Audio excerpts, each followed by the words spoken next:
With New Year's resolutions, many of us will make a vow to eat healthier, and that's a good thing. But what about our beloved pets and their nutrition? Greetings, Naturopathic Dr. Dennis Black here, and I'm on a mission to provide better nutrition for cats and dogs because truthfully, all pet food is dead food, which is why we created Rough Greens and Meow Greens in the first place. We bring their food back to life with live vitamins, minerals, probiotics, enzymes, omega oils, antioxidants, and so much more. All in a tasty formula that your dog and cat will love. You can improve your pet's coat, digestion, energy, and have less vet bills. Let 2025 bring a new year and a new pet. Get a Jumpstart trial bag, normally $20. Get a 100% discount with promo code BESTFRIEND. You just cover the shipping. Go to roughgreens.com, use promo code BESTFRIEND. Bring your pet's food back to life with Rough Greens. So good, your pet will ask for it by name.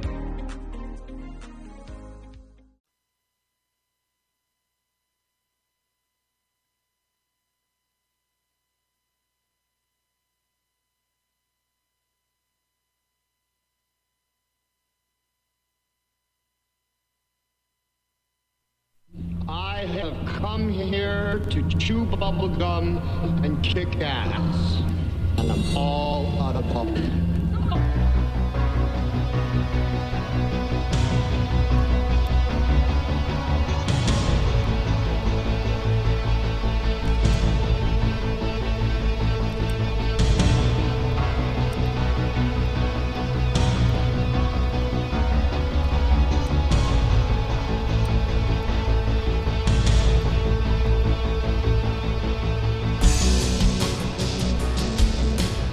Ladies and gentlemen, boys and girls, children of all ages, welcome to the bloviating Zeppelin's Berserk Bobcat Saloon. You got a belly up to the bar.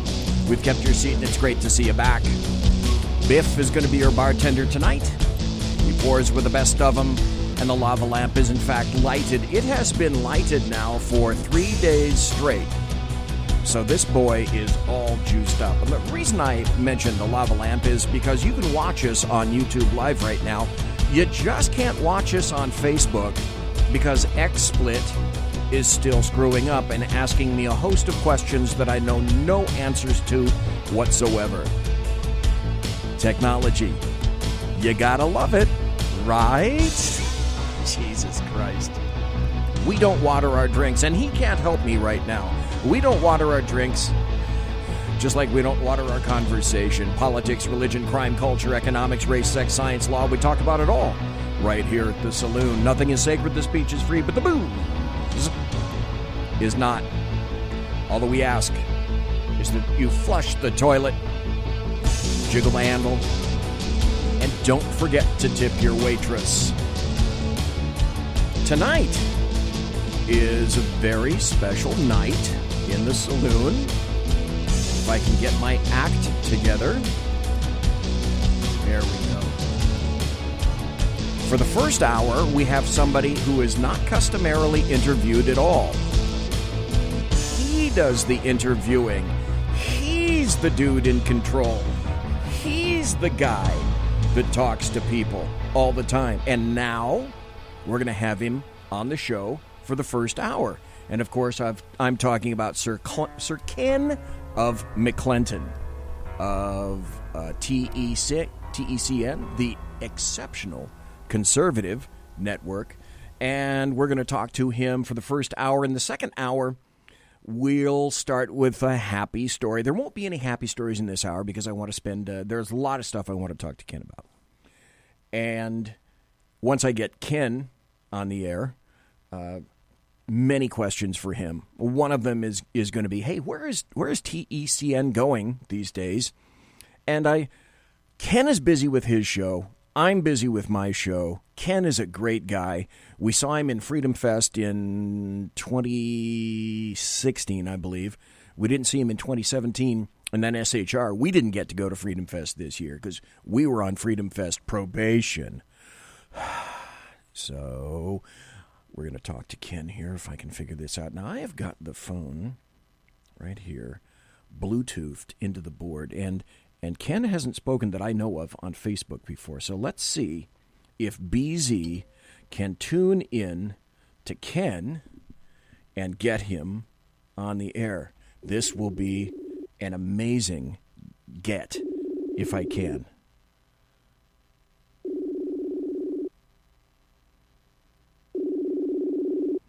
Okay.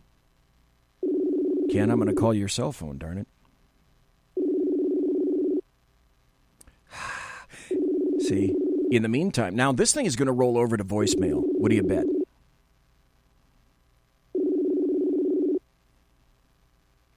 So, I'll tell you what. So when it does, I'm going to call his regular number after this. But when it goes over to voicemail, I'm going to leave him a voicemail.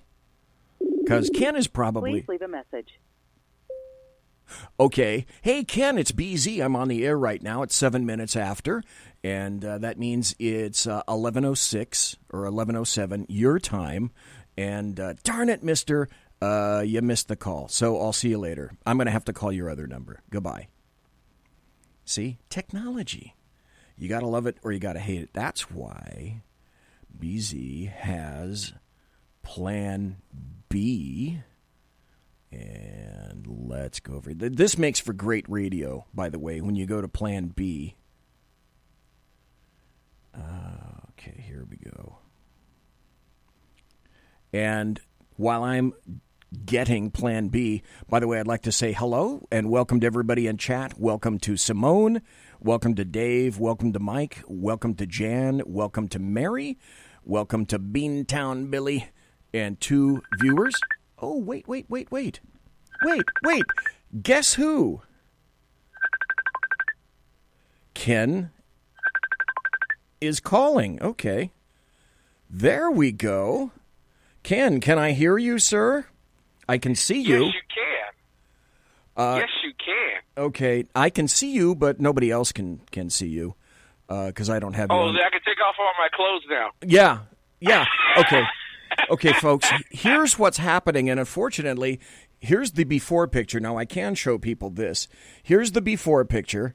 This is, you can't see it real well. This is Ken in his studio, and he's still clothed, okay? Now, I'm gonna put the phone over here, and let's see if I can start. Do-do-do, ba-ba, do-do-do, ba-ba, do-do-do. Now, what you can't see is Ken is stripping right now to this great music. Da da da da da da. Ju da da ju da da ju da da ju. Hey, have you ever seen a fat guy dance on the radio before? You just missed it, Ken. Damn it. Dang it. It's so sad. Man, oh man. Well, it is great to see you. I was hoping that I would be able to get you on the regular Facebook stuff instead of the video, because the Facebook audio minus the video actually works out better. But you know what? Your volume is still good, and we can still hear you. Thank you. So we'll be able to continue on with life, which is already in progress. With New Year's resolutions, many of us will make a vow to eat healthier, and that's a good thing. But what about our beloved pets and their nutrition? Greetings, naturopathic Dr. Dennis Black here, and I'm on a mission to provide better nutrition for cats and dogs because truthfully, all pet food is dead food, which is why we created Rough Greens and Meow Greens in the first place. We bring their food back to life with live vitamins, minerals, probiotics, enzymes, omega oils, antioxidants, and so much more. All in a tasty formula that your dog and cat will love. You can improve your pet's coat, digestion, energy, and have less vet bills. Let 2025 bring a new year and a new pet. Get a Jumpstart trial bag, normally $20. Get a 100% discount with promo code BESTFRIEND. You just cover the shipping. Go to roughgreens.com, use promo code BESTFRIEND. Bring your pet's food back to life with Rough Greens. So good, your pet will ask for it by name. Hey, I'm Ryan Reynolds. Recently, I asked Mint Mobile's legal team if big wireless companies are allowed to raise prices due to inflation. They said yes. And then when I asked if raising prices technically violates those onerous 2-year contracts, they said, "What the f*** are you talking about, you insane Hollywood ass?" So to recap, we're cutting the price of Mint Unlimited from $30 a month to just $15 a month. Give it a try at mintmobile.com/switch. $45 upfront payment equivalent to $15 per month. New customers on first 3-month plan only. Taxes and fees extra. Speed slower above 40 gigabytes. See details. Now, So what you're trying to say is that I'm loud and audacious enough to actually be on tonight. Yes, you are. Now, I've got I've got the input cranked up like crazy. Let me pull this up a little bit more so people can hear you just peachy. I was going to come out with some kind of a grandiose introduction, but in lieu of that, what I'd like to do is right up front, I'd like to go back to 2016 just for a moment. And first, number one, thank you ever so kindly for staying up late right now, because in D.C., which is where Ken lives, and that's where he's broadcasting from his studio right now. Ooh, there's his wife behind him. She's putting a hat on his head. And yeah, baby. You know you want this. I know. But the thing that people can't see is I had no idea you were that hairy. Yes. Hey, I only promised 30 seconds of pleasure. The other 3 minutes are your responsibility. And the other thing is I had no idea that back hair could be done up in braids. So that's impressive. I have to say that's very impressive. And again, listen, I spent a lot of money on that yak, so I'm very glad that you were able to witness it. Listen, I've been looking for kudos. I am nothing if not appreciative. But I'm also appreciative for this, that you're staying up so late. I mean, it's 11:10 right now where you are, back on the East Coast. It's only 8:10 here on the left coast. So, number one, thank you for that. And like I say, let's go back to 2016. Because in 2016, after just having gone to the Freedom Fest together, that's the first time that I'd met you. And even in 2016, when I went to Freedom Fest, I had no radio show. Now, I was with the Sackhead dudes, and everybody remembers that they whipped me, beat me, and made me write bad checks. And I drove their radio equipment in the Kraut car all the way from where I live down to Las Vegas. And that took... By the way, I just want to tell you, I was really jealous that they beat you. I was looking for that, but they chose you. They beat me, they whipped me, they made me write bad checks. They made me wear the rubber underwear. I had to wear the rubber underwear. Oh, no! Which is not even the rubber underwear. Yeah. That's even worse, and worse yet, I had a choice. I could either have the rubber underwear with the checkerboard pattern on it, or I could have SpongeBob SquarePants. And then they took away the checkerboard thing, and they made me wear the SpongeBob SquarePants underwear while I'm driving my Kraut car down to Las Vegas. Now, that story having been told, what did occur is that's the first time that I met you, and I began to understand that you had a radio show. The Underground Professor was there, a whole bunch of people that I met that I'd never met before. And now you were there with your wife, with Mrs. Biggs, and I got to meet her. She's a wonderful, wonderful lady. And from that point, even though I had no radio show, you took me aside and said, "Son." And I said, "Yes." And you said, "Son." And I said, "Yes." And you said, would you like to come on my show on Monday nights and we'll chat? I'd like to have you on my show. Now, I was completely unproven. I was an unknown quantity as far as you were concerned. I mean, you and I spent some time broadcasting in Freedom Fest, and we chatted a lot, and we had some dinners together and whatnot. But other than that, you had no damn idea who I was.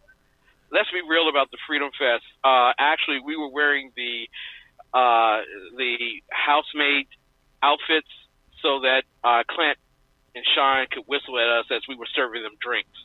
That's really what that was all about. True, but I could tell even in that situation they favored you because you got the.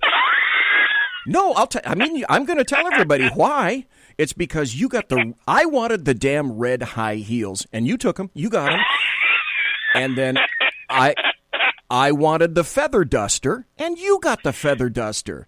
So I'm left with this maid's outfit and no feather duster, and I'm wearing flats. I mean, good God. Have these people no respect? And the answer is... None whatsoever. They treated you like the rookie you were. They were. They whipped me, and they beat me, and they made me carry all their equipment, all their radio equipment, in the back. So I get to, let's see, it was at Planet Hollywood in 15, if I'm not mistaken. And so I go up, and I have to pay to valet park the damn car. Ken, did I get any of that money back? No, of course not. For fuck's sake, no, I didn't. So it's my labor, okay? I have to lift, 75,000 pounds of junk and GURP out of the back of my car, put it on these carts that the valet guy that I had to pay $10 to kindly loaned me out of the graciousness of his heart. And then I had to take all that crap up to my room on the 28th floor.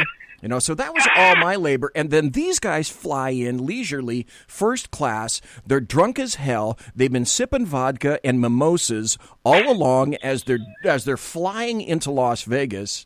Then they get limoed there. There's a whole bunch of people there to applaud them and whatnot. They walk in like grand guests. And in the meantime, I'm conked out, and they don't call me until the next day. They say, by the way, would you be so kind as to bring our radio equipment down to the Freedom Fest, and maybe we'll tip you. But wait a minute, do you think I got tipped? Ken, do you think I got tipped? No. Not at all. No. But you know what? They did allow you to take the stairs. Well, yeah. And you laugh. You laugh. Okay, they knew that if I took the stairs first that I would damage their equipment. So they let me use the elevator the first time. But when I'm going up to my room to get them refreshments, because they said, hey, we don't have any money for that kind of stuff, you're going to have to go get the Cokes and the Pepsis, and then we'd like something stiffer in our drinks. And my first response was, no, I'm not putting a dildo in your drink, okay? That's not going to happen. So I had to climb. Well, they said they said a stiff drink, and what else can I think of? That's the way that my mind flows. I had to walk 28 flights of stairs down to, and then I had to. They made me say, you didn't see it, but whenever I addressed them, both of them or individually, they had me say, yes, Sahib. Go figure that. Okay, I was the greenhorn, I admit. But I had no idea that the hazing rituals for SHR were that bad. Now, having said that... They are. Oh, listen, I found out. Having said that, though, I want to thank you personally from the bottom of my clotted heart. With New Year's resolutions, many of us will make a vow to eat healthier, and that's a good thing. But what about our beloved pets and their nutrition? Greetings, naturopathic Dr. Dennis Black here, and I'm on a mission to provide better nutrition for cats and dogs because, truthfully, all pet food is dead food, which is why we created Rough Greens and Meow Greens in the first place. We bring their food back to life with live vitamins, minerals, probiotics, enzymes, omega oils, antioxidants, and so much more, all in a tasty formula that your dog and cat will love. You can improve your pet's coat, digestion, energy, and have less vet bills. Let 2025 bring a new year and a new pet. Get a Jumpstart trial bag, normally $20. Get a 100% discount with promo code BESTFRIEND. You discover the shipping. Go to roughgreens.com, use promo code BESTFRIEND. Bring your pet's food back to life with Rough Greens. So good, your pet will ask for it by name. Waiting for my factory-issued heart attack these days. For having me on your show, because you have been nothing if but gracious and consistent. You've had me on every Monday night, and I really, really appreciate that, because basically, having been in radio in the 70s and then gone through my career, etc., you were my first opportunity coming back to radio, and you took a chance on me because at the time, I didn't even have a show you could listen to find out, hey, is this guy a total fuckwit or what? And so I want to thank you for allowing me that opportunity, because that opened a bunch of doors since then. I just want to say this about you, Sean.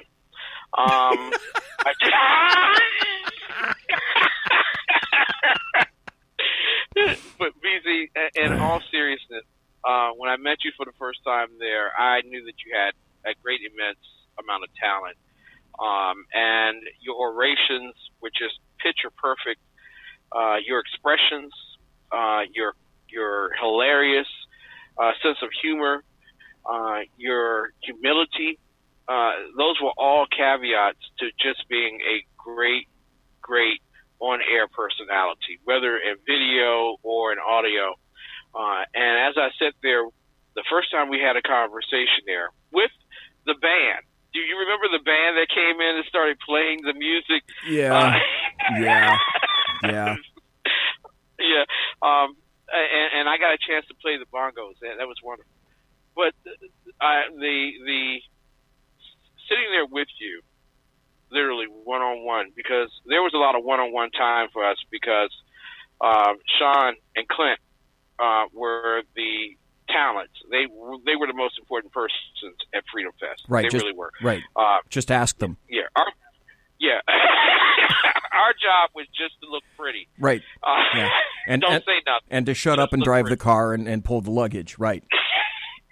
That's right. But in all seriousness, you are one of America's greatest talents when it comes to conservative messaging, when it comes to research, when it comes to writing. There is none like you out there today.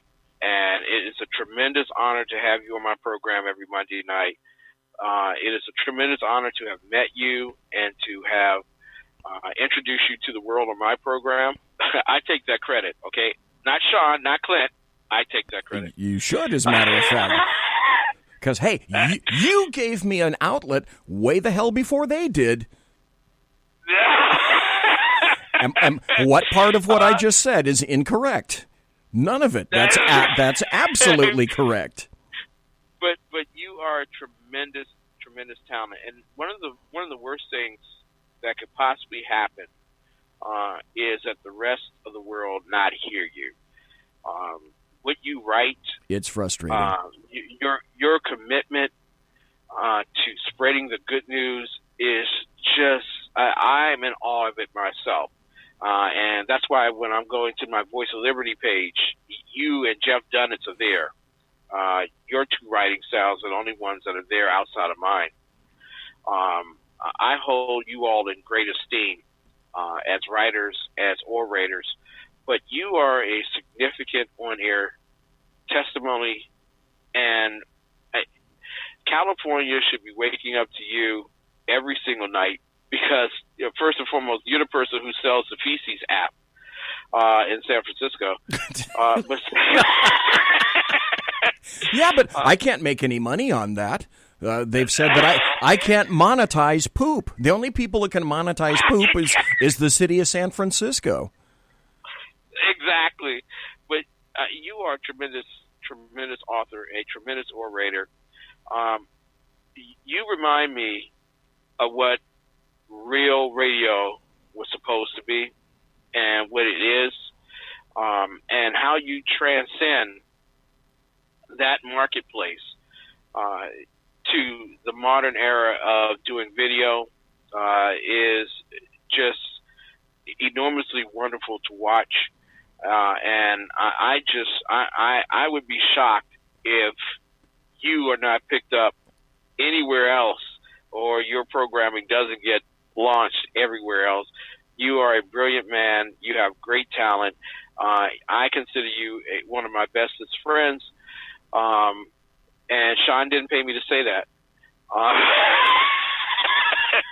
Well, okay, you laugh, and the other people may laugh, but I know you're telling the truth because Sean wouldn't do that. Anything to come out of his pocketbook? Oh, hell no. Oh, hell no. He wouldn't pay you. Listen, I'm going to tell you all, if you all want to play a practical joke on Sean, tie a dollar bill to a string and pull it. Watch what Oh, my God. I never thought about that. That's actually a damn good idea. That's damn skippy idea. But, man, you are immense, and you are a star. Well, I don't know about the star, but I am immense. And you know that most stars are filled with gas. So, hey. And it is a tremendous honor to listen to you, to watch you. And I'm encouraging everybody should share tonight's show to a friend, because listening to you, not because I'm on it, well, that's another reason why you should share it. But of course, hey, let's be honest. Of course, that's another reason. Yes, hell yes. But can you believe it? I'm in my own show in my chat room, and people are calling me narcissistic, arrogant, self-centered, egotistical. Can you believe? I can't believe that. What? Okay. Here's what I have to say, though. Here's what the people over on this side, they can't see. Unfortunately, what they can't see is that now you're wearing a ghillie suit. And I thought, you know, where did she get that? She comes in very quietly and puts the ghillie suit on top of you. And then I don't... But the fedora on top of that isn't quite in keeping with the ghillie suit. So well, listen, I'm going to really impress you. Towards the end of this interview, I'm going to switch over and wear the skivvies I used to wear when I was 9 years old. Yeah. Oh, God. I'll tell you what. God bless you if you fit into those. God bless us all. Because right now, my 9-year-old skivvies might make a good, maybe a left tit bra. That'd be about all they're good for. Time together, boy. Yeah. We can corner the marketplace. Hey, this is great. In chat, Jan McKillop says, hey, super glue a quarter to the floor and watch Sean try to pick it up. That's pretty... That's freaking hilarious. Jan. Because he would do... Jan, that's pretty damn good. That's good. That's really good. That's good material. I like that. But you know what? It was wonderful going to Freedom Fest with Sean because Sean always disappeared when it came time for us to pay the check. Okay, so I wasn't the only one that noticed that.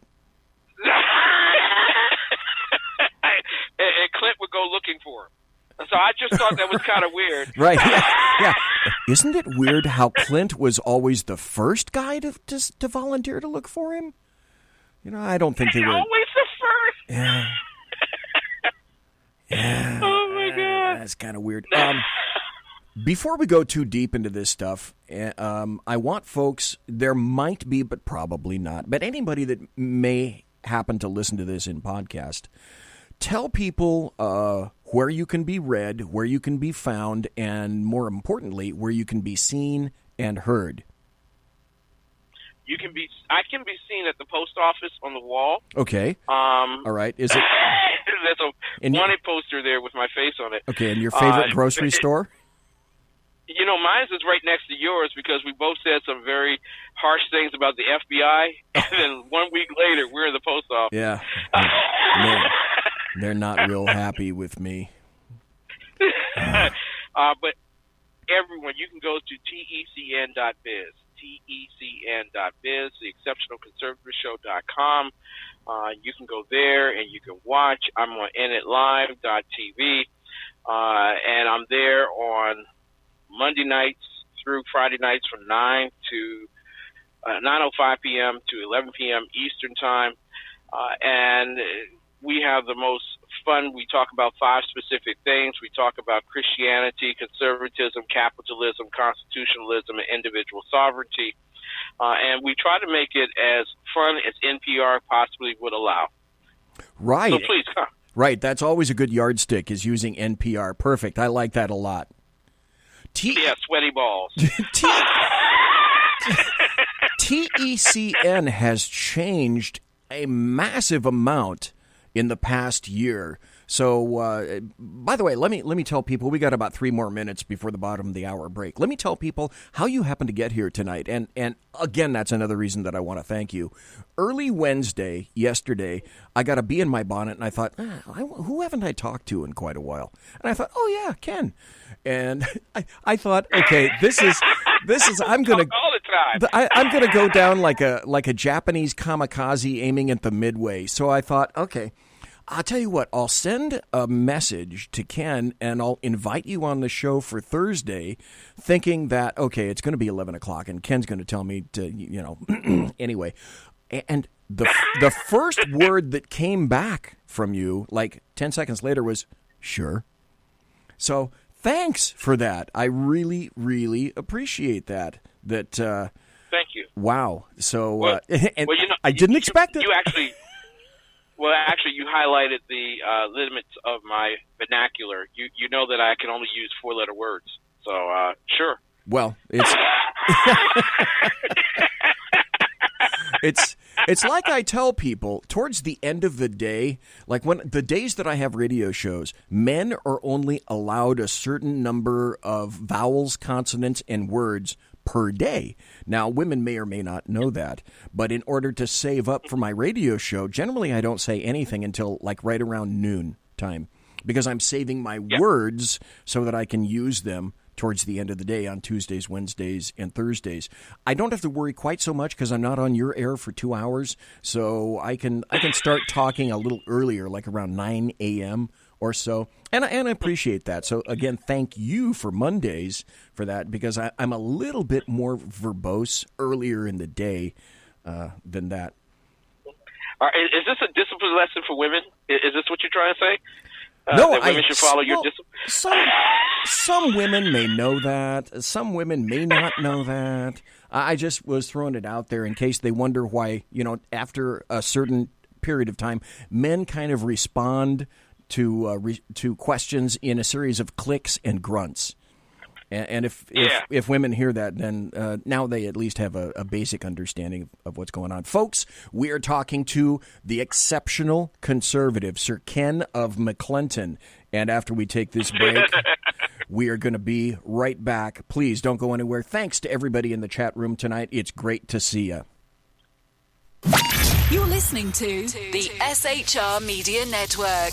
The new show on the SHR Media Network, Sackheads Against Tyranny, on shrmedia.com. Go there quick like a bunny, 11 p.m. Eastern, 8 p.m. Pacific, every Wednesday, live and direct on the SHR Media Network, shrmedia.com. Be there. Human by race, Christian by faith, American by nationality, and conservative by choice. Reverend Ralph J. Chittum Sr.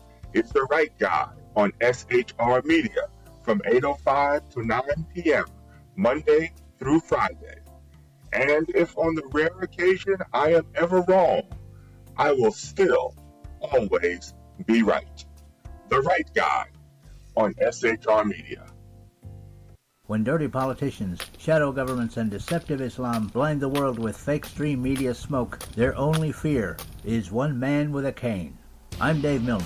Join me through shrmedia.com, highplainstalkradio.com, and the Western Free Radio Network at Spreaker, YouTube, and iTunes for a different perspective weekly on the Unpleasant Blind Guy. And catch me on Jeff Mitchell's EDL Radio on blogtalkradio.com. There's no surrender ever, because truth is not always pleasant. Hey, this is Michael Wright. And I'm Shannon Wright. Join us for The Right Way with Shannon and Mike, Monday through Thursday from 7 to 9 a.m. right here on SHR Media. Why are they joining us? For fun things like sports, politics. Oh, maybe some news and entertainment? And all kinds of other things. Money and recipes and events, all kinds of stuff. Yeah, so join us Monday through Thursday, 7 to 9 a.m. here on shrmedia.com. Hey, who's going to take Sean's chair? I'll run the buttons if you want. The what? The slider thingies. Those what? Things. We have those? Yeah, right over there. Where? It's on the board. That damn technology. Fucking technology. I know. What are we going to call it? Call what? The show. What? The show. What show? The new show, Wednesdays. Every Wednesday on shrmedia.com. 11 p.m. Eastern, 8 p.m. Pacific. Sackheads. Against tyranny. There you Against go. Against tyranny. I like that. Let's do it. You guys are porked. Hello. I'm Tim Hart. I'm the guy BZ hires, due to his shameless contract with the SHR Media Network, to voice his promos. He'd like me to tell you that the Bloviating Zeppelin's Berserk Bobcat Saloon radio show can be found on SHR Media Network, Spreaker, and YouTube every Tuesday and Thursday night at 11 p.m. Eastern and 8 p.m. Pacific, featuring right thinking from a left brain and doing the job the American media maggots won't. You'll find that the speech is free, but the drinks are not. There, in the saloon, just when safety pin manufacturers are running out of metal for the diapers of the leftists, BZ is sending his personal drones of freedom into the wheelhouses and ossicles of lovers of sovereignty and liberty nationally and globally. Broadcasting behind enemy lines in occupied California, BZ swears that no rights were harmed in the making of this promo. It's your business diva here, Melanie Collette. I am inviting you to a front row seat as I discuss some of the most intriguing details of wealth and finance with today's movers and shakers in the world of business. Listen in and discover financial truths on a global, domestic, and household scale. Uncover topics that will impact your wallet today and in the future. Money Talk with Melanie airs Monday through Friday, 5 p.m. East, 2 p.m. West, right here on SHR Media and High Plains Pundit Talk Radio. You can't afford to miss it. Conservative media done right. You're listening to the SHR Media Network. Ladies and gentlemen, boys and girls, children of all ages, welcome back to the Bloviating Zeppelins Berserk Bobcat Saloon radio show, live and direct from the SHR Media Network, palatial and sumptuous studios as you peek around. I'm not going to turn the camera around, but they are sumptuous and palatial as crap. Here's palatial, here's sumptuous, and that's what these studios are. We are talking tonight, thank goodness, by the way of Facebook. This is great because up in the little, I've never done a little video thing before, and I'm pointing to my camera, and my finger is getting in the way, and Ken is watching that. Stop pointing at me. I know I can see my finger up in the corner, and then there's Ken, and now Ken is not in his ghillie suit anymore, so I can't tell because it cuts him off right around the nipple line, so I can't tell what he's wearing underneath there right now, and it's probably just as well. In any event, I'm getting ready to put on my cheetah guard. Very nice. Very nice, very nice. And again, thanks to everybody in chat. Simone, Mike, Jan, Mary, Ken, you're in chat, and Dave and Beantown Billy, and one viewer. Come out of the closet, please. One viewer. Here's some things that occurred, and I'd like to have you weigh in on them, because just when everyone is saying that, oh, woe is me, everything is turning to crap, well, then reality steps in. And it turns out that the newest Rasmussen poll, oh my God, has Donald John Trump, the guy with the dead orange cat on his head, at 50%. 50% approval ratings. Now, let's back that taxi up just for a second, because that turns out that was higher. His ratings are higher than Obama's were at this point in his term.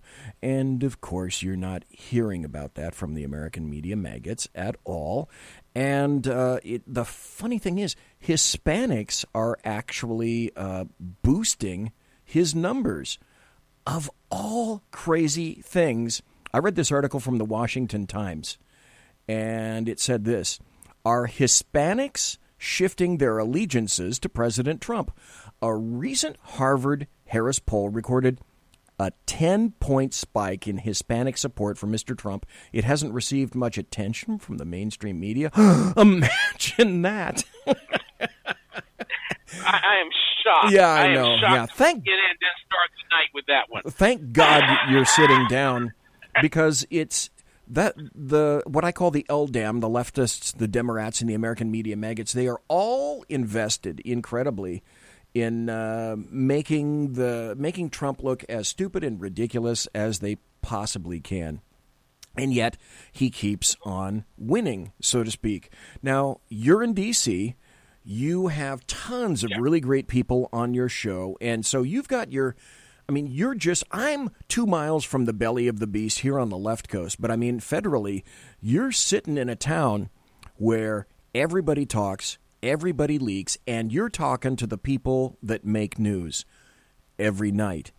So I got to ask you, and that's one of the reasons that I wanted to have you on the show, are you getting some kind of a vibe about the temper of the times? And, the American media maggots are going to purposely not tell you a lot of things. But what is it that you might be hearing about, say, the GOP or conservatives that a lot of people aren't talking about, because you're there. You're right in the middle of it. Well, I want to tell you, first and foremost, I don't believe in polls. I don't like those polls. And quite frankly, anyone who tells you that his rating is at 50% right now is about 15 points off. Okay. The now, guy is a in masterful wonder. In what direction, though? That they're 15 low? 15. They're 15 lower than they should be. I think his poll ratings, if you looked across America, not at the scenes that are given to you by CNN and MSNBC and whatever other leftist material is out there, including Fox News at times. The bottom line is they don't show all of the individuals who are at the rallies, like the Tampa rally. That Tampa rally had, like 30,000 people there? They at were the packed. Tampa rally? Yeah, packed. Oh, my. Yeah, but they only showed, like, maybe 300 or 400 people. No one's coming out. So I believe it's really, really skewed. America loves being great. They love to have a man who stands next to Vladimir Putin and is bold enough to challenge his own intelligence agencies, as if it really doesn't matter what Vladimir Putin does and his ilk. Listen, we are a tremendous nation. We need to get our act together. That took boldness. And I know how it was reported to the rest of the world as if it was treason. Mm-hmm. Exactly. That was boldness. That's a leader. That's a leader who understands that, first and foremost, Russia, it has come on. Russia is kind of like that baseball team that's across the street from you that keeps telling you that they're going to kick your butt, and every time you play them, you beat them like 21-0. That's Russia to us. Russia is so insignificant. The only thing they got going for them is nuclear weapons and Angela Merkel with a pipeline. Yeah, and frankly, Gazprom. Yeah, exactly. Yeah. So what I'm hearing, first and foremost, congratulations to Jim Jordan for coming forward and saying he's going to run for Speaker of the House. Yes. It may not happen, but it took courage for him to do that. And what he's signaling is that America is moving to a more conservative House, and I believe America is moving to a more conservative Senate, which is why you find Jim Manchin from West Virginia beginning to sound a whole lot like Jeff Sessions in his last year in the U.S. Senate.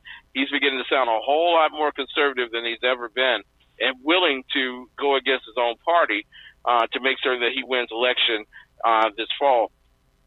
America is great in a week in which North Korea sent back the fragment of our veterans. Wonderful. Who died.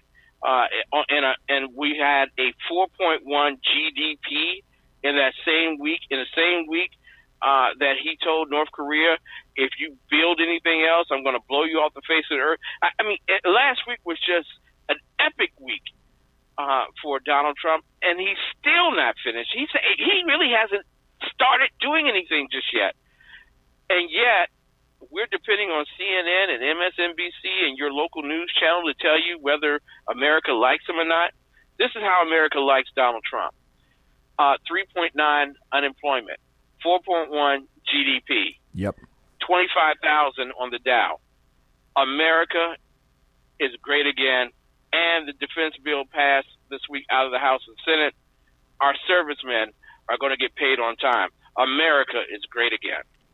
The funny thing was that I see, and people don't portray it in this fashion. Oh, the other thing is that some people are predicting that there could be like a 5% GDP, which is damn skippy as far as I'm concerned.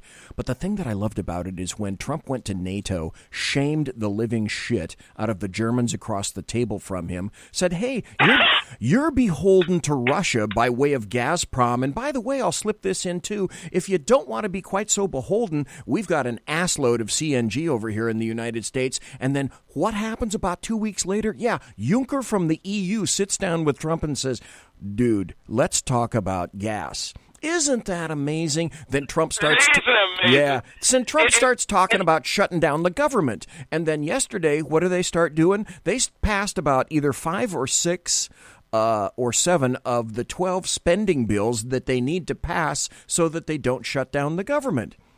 So Trump is playing these dudes like a trombone. It's wonderful to see. It's just incredible. know what one of the most amazing things is? As dumb as Donald Trump is, as ignorant as Donald Trump is, as racist as Donald Trump is, America is on its A game under Donald Trump. And in fact, remember when we were all frightened of China? I mean, when we listen to the press, even on Fox News, oh, you better not upset China. Oh, yeah. Tariffs. Exactly. All of a sudden, North Korea is beginning to consider putting up an American flag somewhere because they like to be America now. Yeah. And on top of that, China is in a precarious situation because the European Union has decided, you know what? This whole idea of no trade zone, zero trade zone for tariffs, we treat the U.S. like they treat us. Yeah. That's looking pretty good to us right now. China is running out of real partners in the trade game. And so the worst thing they could do right now is fight Donald Trump on tariffs. And Donald Trump knows that. Oh, yeah.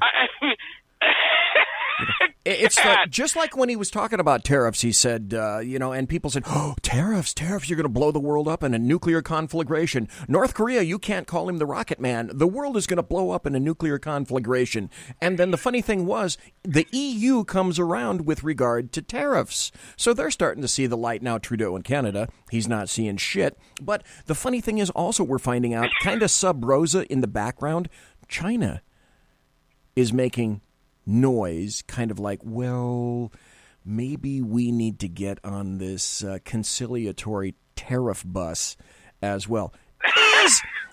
Isn't that funny, Ken McCLENTON, how that stuff all works out? Because you and I both know Donald John Trump, the guy with the dead orange cat on top of his head, is the dumbest piece of crap that has ever inhabited the Oval Office. Just ask CNN. Oh, CNN, exactly. Who has the worst ratings that they've ever had. The MSNBC is kicking their butt all across the television landscape. Here's how good CNN is. CNN just got beat by the Tibetan bell ringing channel, okay? So that's how great they are. But I want to play... And it wasn't even close. No, not even close, for God's sake. And I want to play a little tete-a-tete for you and then get your comments. This is a tete-a-tete that occurred today between Jim Acosta and Sarah Huckabee Sanders.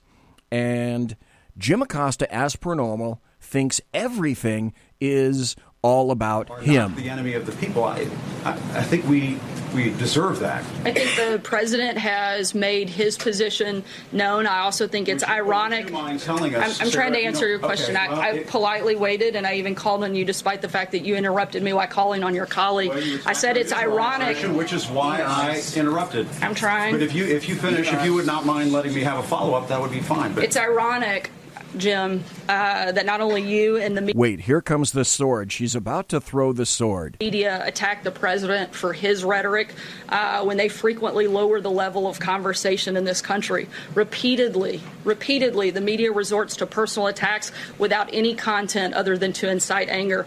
The media has attacked me personally on a number of occasions, including... True. ...in your own network, said I should be harassed as a life sentence, that I should be choked. ICE officials are not welcomed in their place of worship, and personal information is shared on the internet. When I was hosted by the Correspondents Association, of which almost all of you are members of, you brought... Ooh, she's running the pike all the way through all of these fuckers. ...a comedian up to attack my appearance and call me a traitor to my own gender.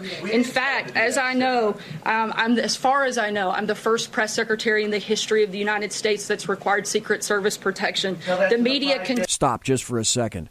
That in and of itself is an amazing statement that they talk about, oh, boo-hoo is us. We're so trod upon. You have now a spokesperson for the White House who happens to be Sarah Huckabee Sanders. She's required to have now, because of threats clearly, Secret Service protection? Continues to ratchet up the verbal assault against the president and everyone in this administration. And certainly we have a role to play, but the media has a role to play for the discourse in this country as well. And sir, if you don't mind, if I may follow up, excuse me, you did not say. Okay, Jim Acosta just told his fellow journalist, take a big cup of shut the fuck up because it's all about me, Jim Acosta. In the course of those remarks that you just made, that the press is not the enemy of the people. Are we to take it from what you just said? We all get put through the ringer. We all get put in the meat grinder in this town, and you're no exception. And I'm sorry that that happened to you. I wish that had not happened. But for the sake of this room, the people who are in this room, this democracy, this country, all the people around the world are watching what you're saying, Sarah, and the White House for the United States of America, the President of the United States should not refer to us as the enemy of the people. His own daughter acknowledges that, and all I'm asking you to do, Sarah, is to acknowledge that right now and right here. I appreciate your passion. I share it. I've addressed this question. I've addressed my personal feelings. I'm here to speak on behalf of the president. He's made his comments clear.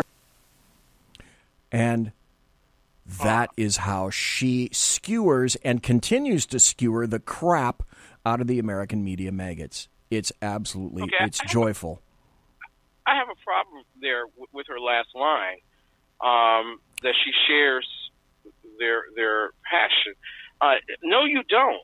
You don't share, because they're not passionate about truth. You're passionate about truth. They're not passionate about facts. You're passionate about facts. The media today is nothing more than an extension of the Marxist, socialist, communistic pursuits of authoritarian regimes known as the Democrat Socialist Party of America. They have no interest whatsoever in terms of presenting truth to America.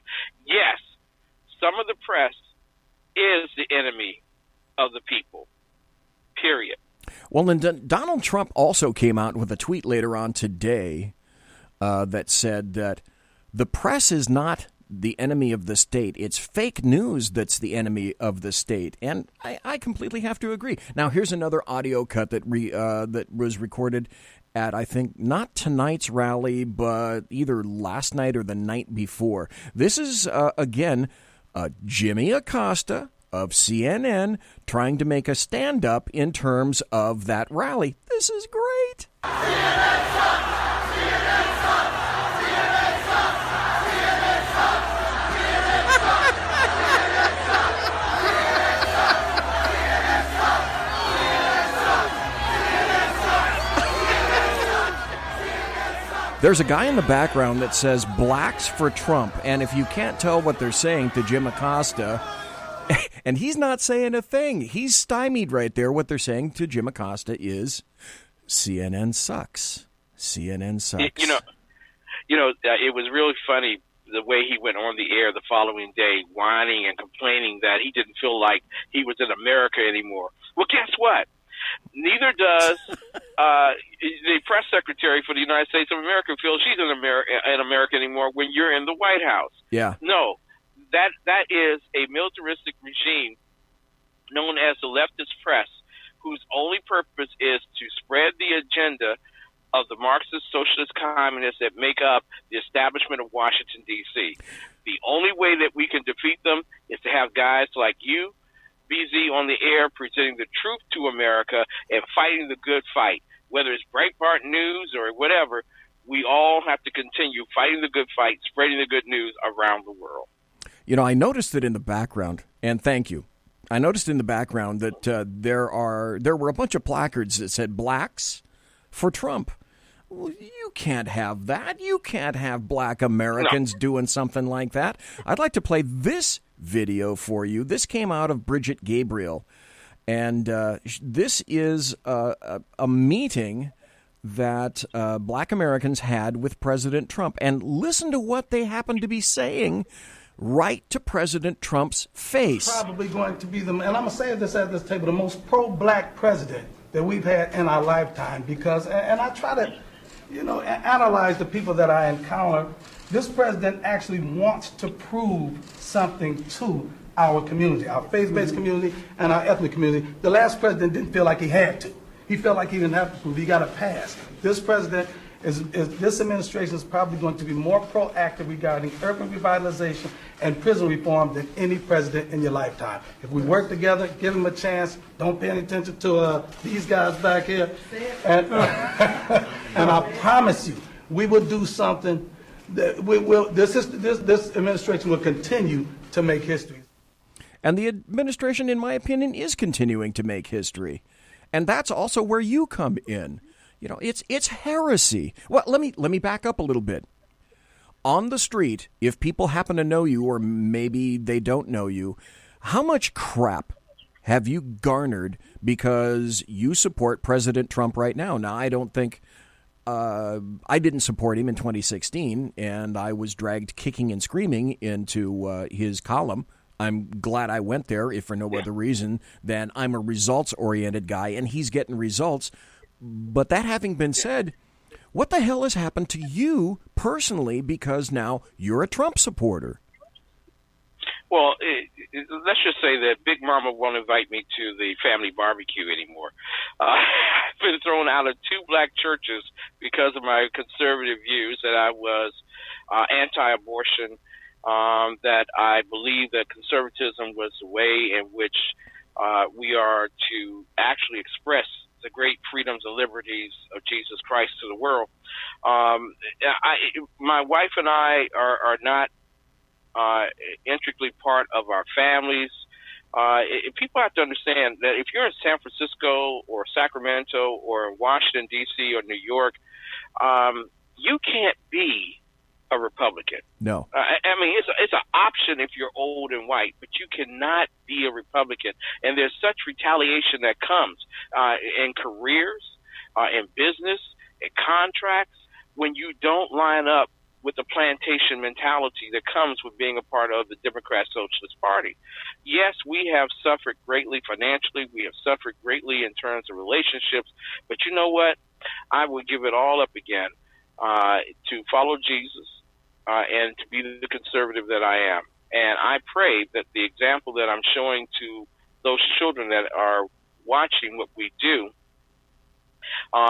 merits their worth and continuance of saying, you know what, maybe I'm not a conservative way Ken is, but I certainly ain't a Democrat, and I will definitely make my own decisions and my own choices.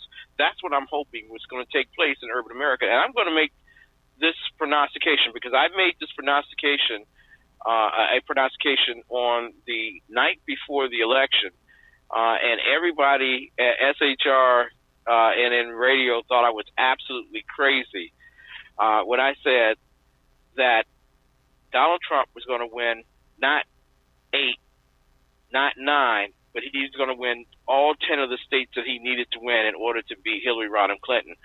And everyone thought I was crazy. He won all 10. I'm going to tell you right now, black men, 20% of black men will vote for Donald John Trump in 2020. And what will happen is 10% of black women will vote for him. There's no statistical way that a Democrat will take office in 2020. It's funny you should say that, because we got about 3 or 4 more minutes before the top of the hour break. And I want to ask you this, because you are in literally the belly of the D.C. beast, and you have a lot more insight than certainly I would. And the point is this. Trump is picking up black Americans. Trump is picking up Hispanics. We don't hear much about Asians. I think they kind of skew moderate. But he's picking up women. This is the lowest unemployment rate we've enjoyed for black Americans, for Hispanics. You have to be careful when you tell people that Donald Trump is picking up women. You got to be careful. Oh, good point. Thank you very much for that. Damn it, you do listen to what I say. Shit. God, now I really have to watch what I say. Grab them when they don't hurt. I know, exactly. So having said that, everyone, and you mentioned earlier, you said you can't go by polls. And I mentioned the poll because I find that interesting that Rasmussen is trending that way. That doesn't necessarily mean that it's etched in stone. But because you have an insight that few other people do, and you hear things that few other people do, and you talk to people that they have an inside track on reality, in truth, though otherwise there isn't much reality or truth in D.C. Yeah. Because of the various trends and whatnot, the American media maggots are attempting to tell us that November, we're toast. We're going to lose the House for sure. The House is theirs. It's theirs. And they may even pick up the Senate, too. And once they do, Donald John Trump is done. He's gone. He's dog meat. Well, what's your thought on that? That's bull. That's bull. I'm going to tell you how you can tell that the left is worried about 2020 as well as 2018. Judge Jeanine Pirro, who's going to be on my show Monday night at 9:10 p.m. Eastern Time, triggered Whoopi Goldberg. That was the first time in the history of The View that Whoopi Goldberg was triggered like that. They are stressed at this particular point because they see nothing on the horizon. They feel nothing on the horizon. There is no hope in the Democrat Party. If your hope is in Joe Biden, of all men, you are most woefully lost. Good the luck. Second thing is Alexandra Ocasio-Cortez. If that's what America is turning to, trust me, there'll be a lot of Democrats jumping off the plantation very quickly and moving over to vote for Donald Trump in 2020. Thank you, Brooklyn, for making it abundantly clear. We have a choice in America. We can go the Democrat socialist way, or we can be capitalists and actually make money. And for all you Democrat socialists out there, rise up and fight. Hold your Apple phone with the light up so that the rest of the world can see who you are. Right. Yeah. Now that Apple is $1 trillion company, and each Apple phone that you're buying now, all you little leftists and we're Democrat socialists. Yeah, you're paying $1,000 for an iPhone. $1,000 for an iPhone. Let me propose this to you, Ken. We saw the crying, the wailing, the safety pins, the breast beating, the screaming at the skies, etc. On November 9th of 2016. What if, I'm suggesting this, what then happens? It's an if-then equation. If, let's say, the GOP holds the House and they hold the Senate, and obviously they're going to keep the Oval Office. What happens on November 9th of 2018? Then what's left? What do they do? Exactly. When West Virginia finally goes all red, and hopefully Alabama goes back to being a red state again, what you're looking at right now is a veritably difficult pathway for the Democrats to gain any ground whatsoever. Even Minnesota looks like it's about to turn red. Ladies and gentlemen, you should not be ashamed. You should not be fearful. In fact, you should be blustery in terms of your profession of support for Donald Trump, because guess what? There are people in your carpool right now that, you know, before they did their tax refund was anti-Trump. After they got their tax refund, pro-Trump. And next year's tax refund is going to be bigger than this year's tax refund. Ladies and gentlemen, you are on the winning team. You have won. You have won. It's going to get tired. We're going to all get tired winning, but you're winning. And quite frankly, we need to be telling everybody that we're winning. And there are lots of Democrats that are out there, lots of socialists out there that say, you know what? I like the way America's going right now. We're not afraid of anybody, and everybody's afraid of us. That's the way it should be. One final question, because I know you got to go. That's this. Kavanaugh, confirmed, yes or no? In a heartbeat. Yep. And if it doesn't happen, then I'm going to ask the governor of Kentucky to pull back Senator Mitch McConnell to Kentucky. Bring him back home. If people say, Ken, that's crazy. They don't do that. Yes, They used to do that in the Congresses of old. If you didn't do what the state told you to do, your butt was on the next Amtrak train back home. If he isn't, and if he is not brought up, then I think they should bring him up before the election. If he's not brought up before the election, you need to send Mitch McConnell back home so that he can enjoy the rest of his retirement and hopefully convince what's her name from the U.S. Supreme Court to follow suit. Yeah, no kidding. Oh, you must be talking about Ruthie, baby. You know, the person... They should guarantee that 5 years. Yeah. The same person that says to all leaders in Europe, you know, if you craft a new constitution, the one that you should completely avoid is the U.S. Constitution. Are you fucking kidding me? And the answer is no. I'm not kidding you. She said that.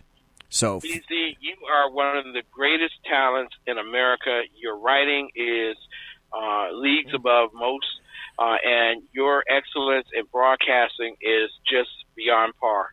God bless you, sir. I love you dearly, and I wish you the most success in everything you put your hand and mouth to.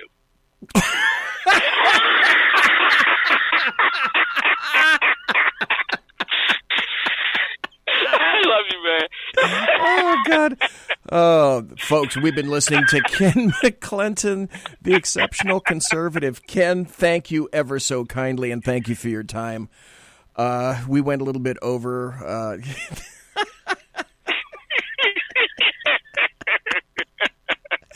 Thanks again, Ken. How do I come out of that? I don't know. I guess maybe I play this if I can. Let's see. Okay. You're listening to the SHR Media Network. The new show on the SHR Media Network, Sackheads Against Tyranny. On shrmedia.com. Go there quick like a bunny, 11 p.m. Eastern, 8 p.m. Pacific, every Wednesday. Live and direct on the SHR Media Network. shrmedia.com. Be there. Human by race, Christian by faith, American by nationality, and conservative by choice. Reverend Ralph J. Chittum Sr. is the right guy on SHR Media from 8:05 to 9 p.m., Monday through Friday. And if on the rare occasion I am ever wrong, I will still always be right. The right guy on SHR Media. When dirty politicians, shadow governments, and deceptive Islam blind the world with fake stream media smoke, their only fear is one man with a cane. I'm Dave Milner. Join me through SHRmedia.com, HighPlainsTalkRadio.com, and the Western Free Radio Network at Spreaker, YouTube, and iTunes for a different perspective weekly on the Unpleasant Blind Guy. And catch me on Jeff Mitchell's EDL Radio on BlogTalkRadio.com. There's no surrender ever, because truth is not always pleasant. Hey, this is Michael Wright. And I'm Shannon Wright. Join us for The Right Way with Shannon and Mike, Monday through Thursday from 7 to 9 a.m., right here on SHR Media. Why are they joining us? For fun things like sports, politics. Oh, maybe some news and entertainment? And all kinds of other things. Money and recipes and events, all kinds of stuff. Yeah, so join us Monday through Thursday, 7 to 9 a.m. here on shrmedia.com.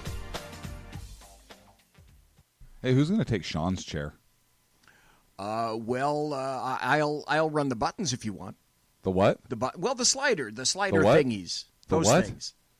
We have those? Yeah, right over there. Where? It's on the board. That damn technology. Fucking technology. I know. What are we going to call it? Call what? The show. What? The show. What show? The new show, Wednesdays. Every Wednesday on shrmedia.com. 11 p.m. Eastern, 8 p.m. Pacific. Sackheads. Against tyranny. There you go. Against tyranny. I like that. Let's do it. You guys are porked. Hello.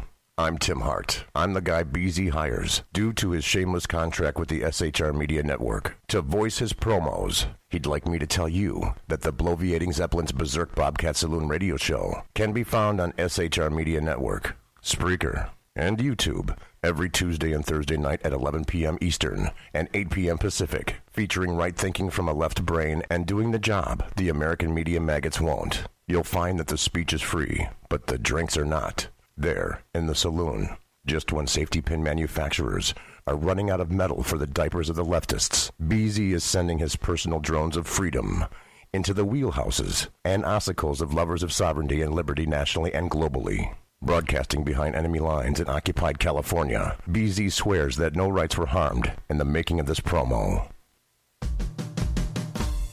It's your business diva here, Melanie Collette.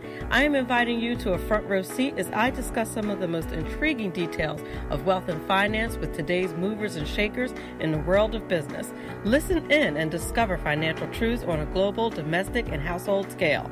Uncover topics that will impact your wallet today and in the future.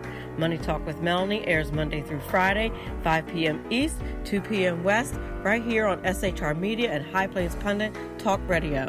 You can't afford to miss it. Conservative media done right. You're listening to the SHR Media Network. Ladies and gentlemen, boys and girls, children of all ages, it's the second hour of the Bloviating Zeppelin's Berserk Bobcat Saloon radio show, live and direct in the SHR Media Network, as I broadcast from this sumptuous palatial studio. It really is a studio, except that, right over there, there's a bathroom. You can't see it. Back behind me, there's a porch. It's actually a studio, and this is actually a radio show. My effervescent and completely ebullient thanks, once again, to Sir Ken of McCLENTON for deigning to be on my little wacky show. I greatly appreciate his time and effort, and especially, like I said earlier, for him staying up so damn late, because now, let's see, it's 9 minutes after midnight, and one thing I learned about Ken from Freedom Fest is Ken doesn't generally like to stay up real late, so that's why I really appreciate the time that Ken took for the show. That having been said, I told everybody that I do have a story that fits this, and I didn't want to do it in the first hour, so let's do it now because this is absolutely wacky. It's happy, yeah, but it's also packed full of Mark I, Model 1 Schadenfreude, right? It's time for happy stories and good times. Here's a story that you didn't see coming, and I sure as hell didn't see this coming as well. This is from, of all places, the Los Angeles Times, who apparently have their finger on the scales as well. The headline is a little misleading because there's more to it than that. And the other thing is, I happen to hear the person that's backing this speak on Tucker Carlson, and I'll tell you what he happened to say about this plan. The headline from the Los Angeles Times says, CalExit leaders are back with a new plan to set aside land for Native Americans. That seems kind of odd, yet maybe potentially kind of interesting, right? Let me back up a little bit. CalExit. Well, what the original planners of CalExit wanted to do is break the state up into thirds. And the way they geographically had that delineated, each state that they would call California, Northern California, and Southern California, each one of those areas were geographically cut out so that they would basically all be blue, because California is mostly blue, except for when you get kind of up in the mountainous areas and kind of the north and the northeast, not on the coast at all. Having said that, a judge then said, because that proposition was going to be on the November ballot, we in California were going to vote on, do we want to cut the state into thirds? And the reason they wanted to cut the state into thirds, and if you brace them on it, nobody wanted to say this, is in the Senate, there are 2 senators from every state, right? California has 2. And so this great idea was, wait, if we can sucker the people into voting for this 3-state proposition, that means because we know that every state that we divided because of the way we cut it, each state gets 2 senators, and the way we divided it geographically, that means that California will now have not 2, not 4, but 6 senators. So they wanted to take over the Senate by creating a series of 2 more states that they knew would go blue. So you'd increase the Senate because you'd have to. Each state gets 2 senators. And then a judge said, no, I don't think that proposition is going to go on the ballot for now. Well, they had to have a plan B. Here's their plan B. CalExit leaders are back with a new plan to set aside land for Native Americans. The devil is in the details. The activists behind the CalExit proposal, this is very interesting that the Los Angeles Times would label the people behind this as activists. Behind the CalExit proposal to cleave California are scrapping their old plans in favor of a new secessionist proposal, one that would create what organizers call an autonomous native nation within a new independent state. Listen to this. The California Secretary of State cleared the group Yes California in April to begin collecting signatures from voters to place on the 2021 ballot the question of whether or not California should secede from the United States. But with that group's October 17th deadline to deliver signatures from 365,880 registered voters fast approaching, organizers are moving away from that effort and redirecting resources to the new proposal, said Marcus Ruiz Evans, president of Yes California. So the 3-state proposal tanked. Now they want to just secede from the union. Well, that doesn't look like they were going to get there in terms of time. So now it's plan B. You could almost say that this is a plan C. The new plan would combine secession with the creation of the, quote, autonomous native nation within that newly independent state of California, Evans said. Autonomous nation. Now, what does that mean? The new plan would combine secession with the creation of the autonomous native nation within that newly independent state of California. He said previous CalExit proposals have been criticized for not doing enough for Native Americans. The new proposal, and I wish I could show you this graphic, the new proposal seeks to address that by handing off. You're going to love this because you're not in California, so you don't give a crap about that. And I hope to be out of here before this happens. But again, the skill with which leftists want to butcher most all laws and regulations is beyond human ken. Sorry, Ken, I didn't mean to offend you with that. The new proposal seeks to address that by handing off a large swath of the theoretical new California, he said. An illustration provided by Yes California shows the state bisected from Oregon to the U.S.-Mexico border, with the new California comprising western coastal areas and the autonomous native nation containing inland regions. And let's see. I might be able to take a photograph of this and show you.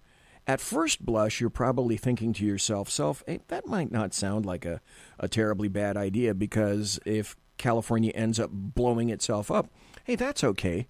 That's all right with me. That'd be just fine. Well, the devil again is in the details. Let me see if I can take this photograph and show you out of this. There we go. It's funny that the people who want to carve up California, it's interesting to note just what it is that they're going to be giving to the Native Americans. If I can pull this photograph up here. Here we go. Okay, let me see if you can see that. It says the new CalExit plan. Now you can see in orange, if you happen to be watching on YouTube, on orange it says autonomous native nation. And then in the yellow it says California. So essentially, the big population centers and the cool places with all the oceans, the regular Californians get. And the native nation gets a lot of Northern California and pretty much an assload of desert down below. Now, The one thing that's interesting about this is you have to ask yourself, how generous are Native Americans going to be to the rest of California? Because if you look at that map, one thing that you immediately observe is that the Sierra Nevada mountains are completely encompassed by the autonomous Native nation, meaning they have the water. They have the mountains. Well, water runs downhill, but the water originally belongs to them. So I wonder, will the autonomous Native nation be ever so willing and ready to share their water with the rest of the people? Well, I told you that Tucker Carlson interviewed this guy, and what this guy said is that if this happens, finally, brown people will tell white people what to do, and we'll make sure that the white people get absolutely nothing from this as well. So now you see the thought processes behind everybody and what they're doing. Interesting, if nothing else. Creative. I have to give them that. A C for creative. Average, so to speak. Now, if you were ever wondering, we're gonna transmogrify and walk over to Robert Mueller and his case with Paul Manafort. And everyone on the left, the LDAMM, leftists, Democrats, and American media maggots, are trying to do their level best to ensure that everyone realizes Robert Mueller and his special counsel, they're not biased at all. There isn't a biased bone or a hangnail between any of them. No, it just doesn't happen. However, Mueller is going to give, Tony Podesta immunity against Paul Manafort. Well, that's not biased at all, is it? You're going to have to tell me at the conclusion of this story. The summary is this. Robert Mueller, as special counsel, is providing criminal immunity to Tony Podesta. Now, he's the brother, if you remember, of Hillary Rodham Clinton's chief campaign chairman in 2016, John Podesta. And again, if you go back in the annals of your brain, you're going to remember that it was John Podesta. He was the guy that came out election night to announce that Hillary Rodham Clinton is not going to be appearing to make her concession speech because she's already 3 sheets to the wind and she can't stand up straight. So let's make it clear, okay? Paul Manafort allegedly did the same thing that Tony Podesta did, yet Podesta will potentially be receiving immunity from prosecution. Paul Manafort, not found guilty of any crime whatsoever and not even having gone to court, is currently being held in solitary custody and not ADSEG. Stop. What does that mean, BZ? It means that the people that are keeping him in prison, he is in a prison pending his trial, and his trial started, today was, I think, the 3rd day of his trial. So before that, for at least 2 months, he was kept in solitary confinement. Now, they have the ability to place him into ADSEG, which is administrative segregation, which means that take a bunch of people kind of like him and they all get together, and they all play nice in the sandbox. No, this was punitive. They decided that they were going to try to break Paul Manafort like a bad walnut and put him in solitary confinement. That meant, literally, he was in a cell by himself 23 hours a day, every day of the week for at least 2 months. And that was purposeful, to try to break him. And as the judge said, not to make him just sing like a bird, but to make him compose. And the difference between the two is singing is spilling your guts, so to speak, if you have anything to spill. Composition means that you're in such a predicament that you'll say anything the government tells you to say. That's the situation with Paul Manafort. That's the finest example that I can think of complete indifference and non-bias on behalf of Robert Mueller that I can envision. Right? Okay, so here's an article from thehill.com. Note the conspicuous absence of the names of the persons who are going to be granted immunity. And you really didn't hear much about this, and I had to kind of look high and low to find this article from The Hill. Why would it be that names were not given? Well, let's get to the article. And that's because, I'll tell you, that's because the Mueller team doesn't want you to know or see that Tony Podesta is going to be among those names of persons that are going to get immunity to testify against Paul Manafort. From the Hill, Mueller seeking immunity for up to 5 people to testify in Manafort trial. Attorneys working with special counsel Robert Mueller on Tuesday submitted a request for immunity for up to 5 witnesses his team is asked to testify in the trial against Paul Manafort, the former chairman of the Trump campaign. Mueller made the request in court filings Tuesday afternoon, which also requests the identity of the potential witnesses remain under seal. Now you know why. Information escapes, however, and one of the escaping names is Tony Podesta. The 5 individuals identified in the motions at issue are third parties who have not been charged in the matter and who have not been identified publicly with the case. The filing reads, disclosing the motions would reveal those individuals' involvement in the investigation and the trial, therefore creating the risk of their undue harassment. Well, we can put Paul Manafort in solitary confinement when he's been convicted of absolutely nothing. That's okay. But we wouldn't want some of these people that are getting immunity, we wouldn't want them to be harassed in the slightest, because Paul Manafort isn't being harassed. Well, why would there be undue harassment, and from whom? Lord knows the harassment sure as shit wouldn't be from the American media maggots. They'd be cheering. So I want you to note this. Manafort is charged with money laundering and lobbying violations related to his work for pro-Russia parties in Ukraine prior to joining the Trump campaign. Oh, yes, a lot of this goes back to 2005 as well. He denied any wrongdoing and pleaded not guilty last year, but a former business associate, Richard Gates, has pleaded guilty to similar charges, and it's pretty much assured that Richard Gates is going to get on the stand and testify against Paul Manafort. Okay, so to make things even more specific, to show you that Robert Mueller is a biased son of a bitch to the nth degree, here's an article that I found from the WashingtonExaminer.com. Okay? Wait. The Hill loves leaks. Why didn't we read of this leak covered by The Hill? It's easy, because The Hill leans left. Why would you want to leak something that would further a point by your opposition? I'm not going to believe that the Hill acquired a terrible nausea-ridden, like joint-aching case of ethics overnight. So here's something from the Washington Examiner. The headline, Robert Mueller offers named Tony Podesta immunity to testify against Paul Manafort. So says a report. Tony Podesta, founder of the now shuttered Podesta Group and brother to former Hillary Clinton campaign chairman John Podesta, has been offered immunity by special counsel Robert Mueller to testify, maybe test a lie, against former Trump campaign manager Paul Manafort, according to a report.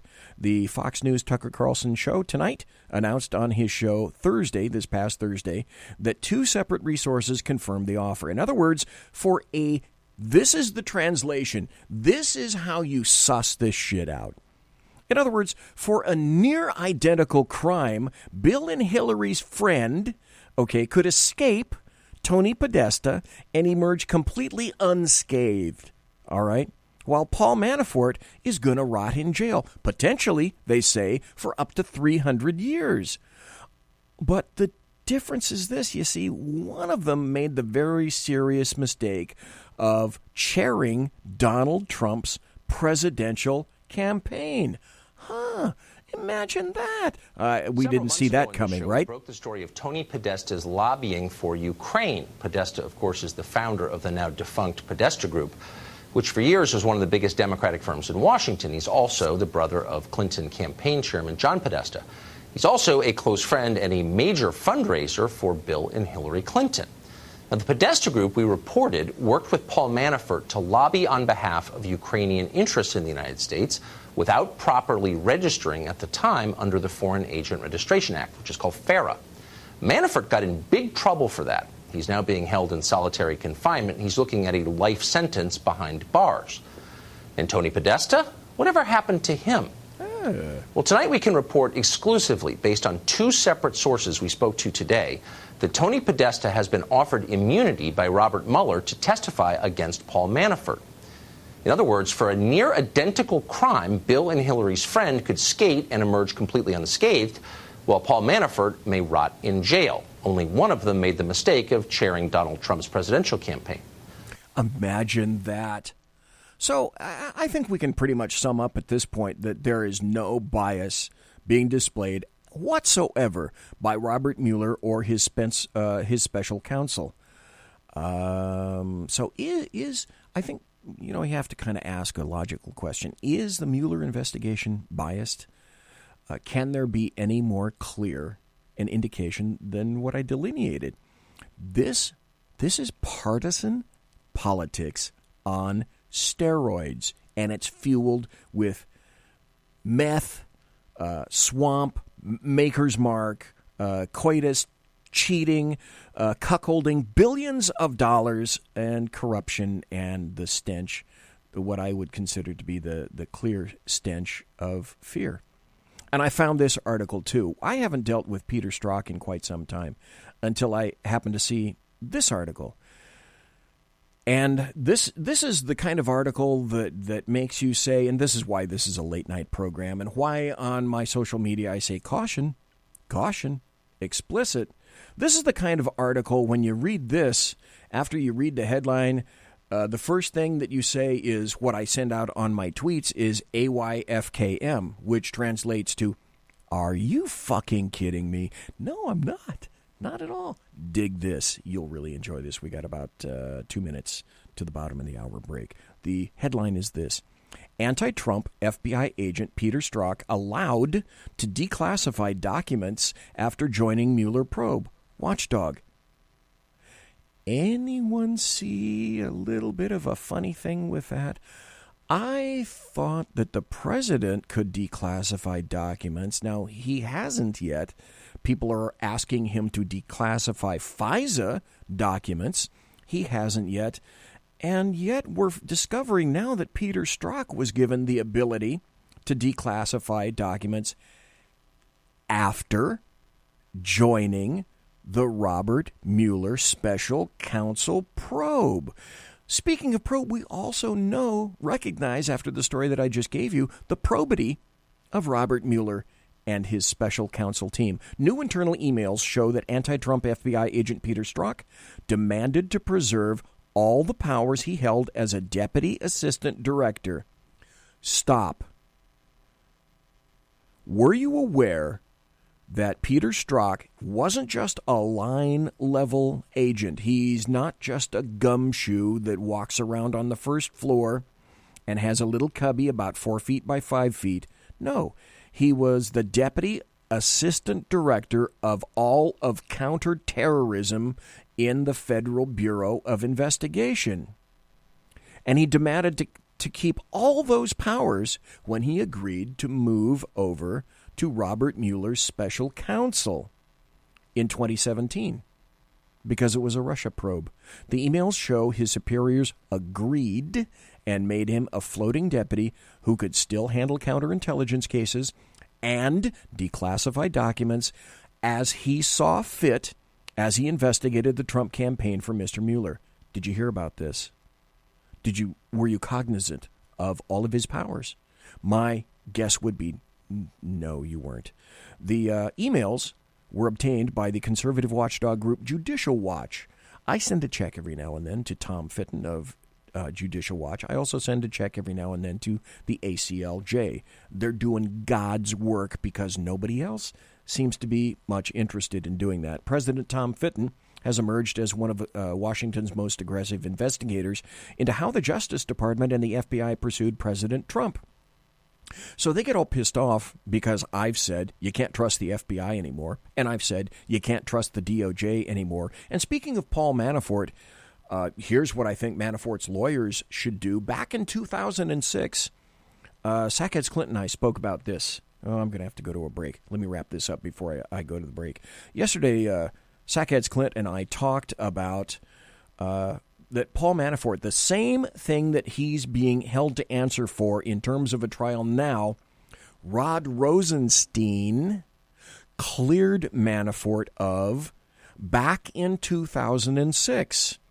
And I heard information similar to the Manafort lawyers want to call Rod Rosenstein to the stand to ask him to tell all as to why he exonerated Paul Manafort back in 2006. And then, of course, to ask the next logical question to the current prosecutors is, well, it's an if-then equation. If Rod Rosenstein, apparently a very fine prosecutor and knows what he's doing, if he found him exonerated in 2006, why in the fuck are you prosecuting our client now? You're listening to the SHR Media Network. The new show on the SHR Media Network, Sackheads Against Tyranny, on shrmedia.com. Go there quick like a bunny, 11 p.m. Eastern, 8 p.m. Pacific, every Wednesday, live and direct on the SHR Media Network. shrmedia.com. Be there. Human by race, Christian by faith, American by nationality, and conservative by choice. Reverend Ralph J. Chittum Sr. is the right guy on SHR Media from 8:05 to 9 p.m., Monday through Friday. And if on the rare occasion I am ever wrong, I will still always be right. The right guy on SHR Media. When dirty politicians, shadow governments, and deceptive Islam blind the world with fake stream media smoke, their only fear is one man with a cane. I'm Dave Milner. Join me through SHRmedia.com, HighPlainsTalkRadio.com, and the Western Free Radio Network at Spreaker, YouTube, and iTunes for a different perspective weekly on the Unpleasant Blind Guy. And catch me on Jeff Mitchell's EDL Radio on BlogTalkRadio.com. There's no surrender ever, because truth is not always pleasant. Hey, this is Michael Wright. And I'm Shannon Wright. Join us for The Right Way with Shannon and Mike, Monday through Thursday from 7 to 9 a.m., right here on SHR Media. Why are they joining us? For fun things like sports, politics. Oh, maybe some news and entertainment? And all kinds of other things. Money and recipes and events, all kinds of stuff. Yeah, so join us Monday through Thursday, 7 to 9 a.m. here on SHRmedia.com. Hey, who's going to take Sean's chair? I'll run the buttons if you want. The what? The slider the thingies. Those what? Things. We have those? Yeah, right over there. Where? It's on the board. That damn technology. Fucking technology. I know. What are we going to call it? Call what? The show. What? The show. What show? The new show, Wednesdays. Every Wednesday on shrmedia.com. 11 p.m. Eastern, 8 p.m. Pacific. Sackheads. Against tyranny. There you Against go. tyranny. I like that. Let's do it. You guys are porked. Hello, I'm Tim Hart. I'm the guy BZ hires, due to his shameless contract with the SHR Media Network, to voice his promos. He'd like me to tell you that the Bloviating Zeppelin's Berserk Bobcat Saloon radio show can be found on SHR Media Network, Spreaker, and YouTube every Tuesday and Thursday night at 11 p.m. Eastern and 8 p.m. Pacific, featuring right thinking from a left brain and doing the job the American media maggots won't. You'll find that the speech is free, but the drinks are not. There, in the saloon, just when safety pin manufacturers are running out of metal for the diapers of the leftists, BZ is sending his personal drones of freedom into the wheelhouses and ossicles of lovers of sovereignty and liberty nationally and globally. Broadcasting behind enemy lines in occupied California, BZ swears that no rights were harmed in the making of this promo. It's your business diva here, Melanie Collette. I am inviting you to a front row seat as I discuss some of the most intriguing details of wealth and finance with today's movers and shakers in the world of business. Listen in and discover financial truths on a global, domestic, and household scale. Uncover topics that will impact your wallet today and in the future. Money Talk with Melanie airs Monday through Friday, 5 p.m. East, 2 p.m. West, right here on SHR Media and High Plains Pundit Talk Radio. You can't afford to miss it. Conservative media done right. You're listening to the SHR Media Network. It's the final 25, the last segment, the final 25 minutes of the Berserk Bobcat Saloon radio show, starring me, your little fat piece of crap here, in all my hairy glory, sitting in the sumptuous and palatial SHR Media Network studios. 2 miles. Oop, put up another finger, BZ. 2 miles, count them, 2 miles from the belly of the beast, the Bill Mill, the locus of evil on the entire left coast, the Capitol building in Sacramento, Fornicalia, and at night, when I open that door that's right over there, you can't see it, and I'm not going to move the damn camera. When I open that door at the end of the show, what's going to waft in? Besides smoke from all the damn fires, because California has no wildlife or forest management. What's going to waft in when I open the door is I'll be able to smell the brimstone and sulfur that's issuing forth from that locus of evil downtown, the Bill Mill in California. I came across information that I think, again, purposely has been withheld, because you certainly didn't hear it in, I think it was 2014, when this originally happened. And the information kind of squeaked under the radar. Well, BZ, he looks for squeaks and found this particular article. Now, anybody that knows me knows that I'm not the greatest fan of John McCain. John McCain, as I've said for quite some time, for many years, should simply, I don't know if you remember, but John McCain attempted to hold the GOP hostage back in 2003, 2004.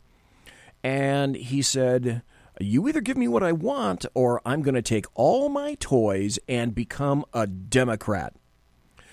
And he didn't. Oh, wait a minute. Okay. Damn, if I only had a producer. What you would have heard was this. John McCain wanted to take all his toys and become a Democrat.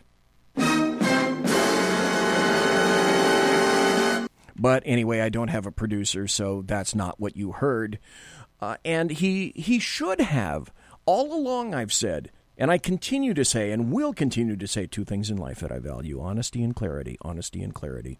By the way, for those of you just tuned in, honesty and clarity. Both things that John McCain absolutely lacks.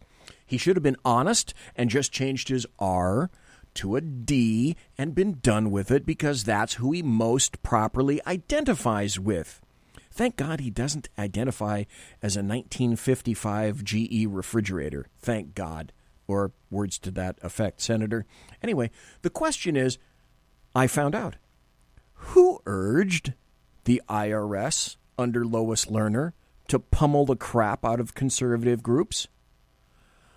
If I told you that it was John McCain's office, would you be surprised? Would you be shocked?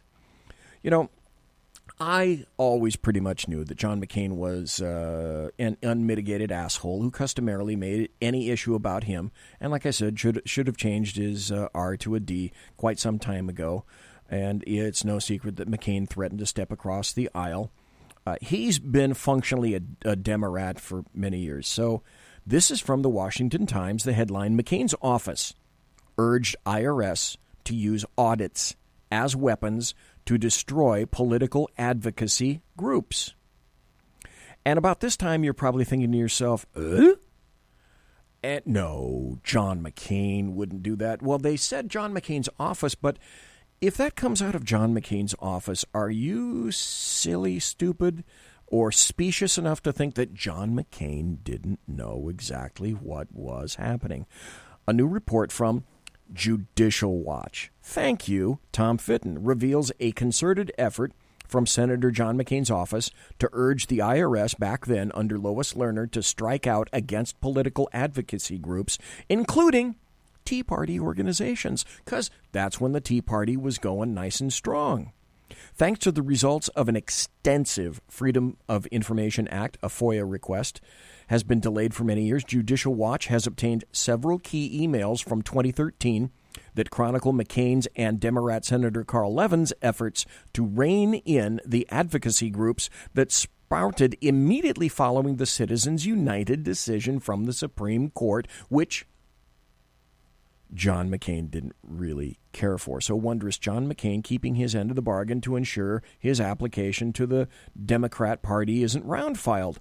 The Documents uncovered by Judicial Watch include notes from a high-level meeting on April 30th of 2013 between powerful members of John McCain's and Levin's staffs and Lois Lerner herself, then director of tax-exempt organizations at the IRS under Barack Hussein Obama. The notes reveal the suggestions from McCain's former staff director and chief counsel on the Senate Homeland Security Permanent Subcommittee, Henry Kerner, who urges Lois Lerner to use IRS edits on the advocacy groups to financially ruin them.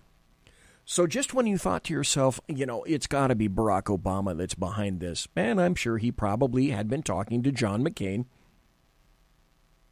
how shocked and dismayed and disappointed are you really that you have a Republican that is trying to trash the people that he doesn't agree with? He didn't care for Tea Party as far as he was concerned. They were too right for him. And he wanted to be the moderate, move to the left. And you don't cross John McCain. You don't go creative against John McCain. And I've said before, and I'll say it again, it's all about John McCain. Specifically from Judicial Watch.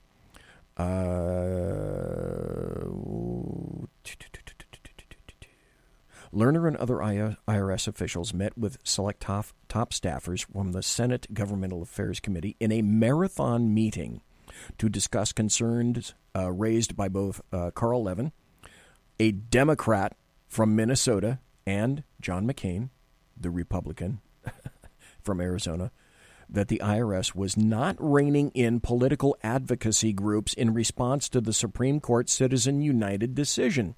Senator McCain had been the chief sponsor of the McCain-Feingold Act and called the Citizens United decision, which overturned portions of the act. Now you see why McCain is pissed, because it's all about McCain. And he's being overruled. And he's being overturned. By the way, that was a Supreme Court decision, just that I'd tell you that. It was, and he called it one of the worst decisions ever made. Except, Johnny, it was the law, my friend. In the full notes of an April 30th meeting, McCain's high-ranking staffer, Kerner, recommends harassing nonprofit groups until they are unable to continue operating. This is a Republican. This is John McCain. I want you to remember this. And I think this should be John McCain's legacy. Stop just for a minute. We all know that John McCain has brain cancer. And I'm sorry for that. I've had cancer. I'm still here. And I don't know what kind of a regimen he's on. I wouldn't wish cancer on anyone. But he should be adjudged in the same fashion that everybody else on the rest of this planet is adjudged as well. And that is, what have you done for me recently? Now I recognize that he served his country. His father was an admiral, and he was a pilot in the U.S. Navy, got shot down. There are some people that say that when he was in the Hanoi Hilton, that they believe that he gave up information that other pilots did not, and therefore he was treated better than everybody else, and that he got out of the Hanoi Hilton earlier than a lot of the other pilots, allegedly because of this. Whether that's true or not, I really don't give a fuck.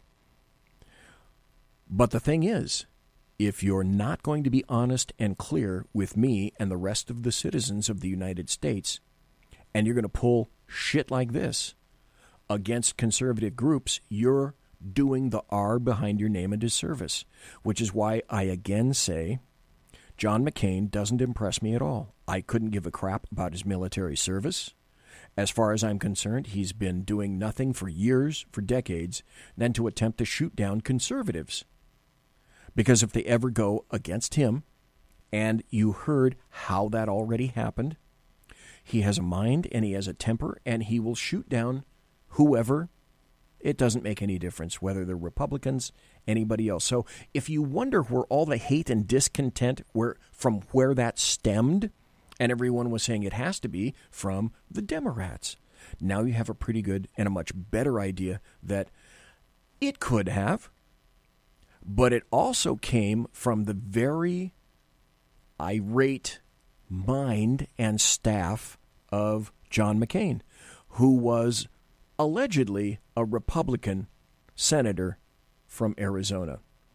So, after all these years, you're beginning to understand that no matter how many lesions John McCain has on his face and whatever sympathy he's managed to draw for his current tumor status, he was operating in not only his own interests, but actively against conservatives and the Republican Party for years and years and years.